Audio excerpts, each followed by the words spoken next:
Chicken মহারানি করব, তার জন্য চিকেনটাকে ম্যারিনেট করে রাখবো।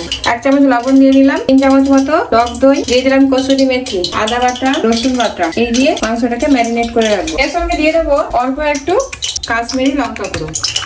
মাংসটা ম্যারিনেট করা হয়ে গেছে, এবার ঢাকা চাপা দিয়ে রেখে দেবো। নিয়েছি ধনে, মৌরি, জায়ফল, জয়িত্রী, সাজিরা, সামরিচ, কয়েকটা শুকনো লঙ্কা।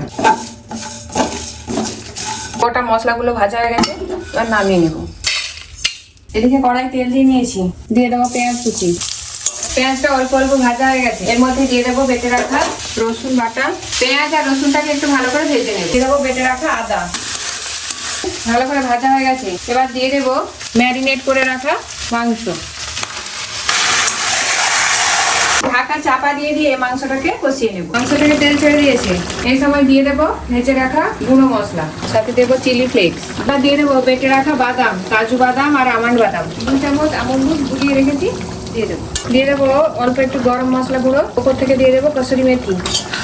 1 চামচ মতো চিনি। Chicken মহারানি ready. গ্যাস বন্ধ করে 10 মিনিট মতো দমে রেখে দেবো। দিলাম 10 মিনিট পর, চিকেন মহারানি একদম রেডি।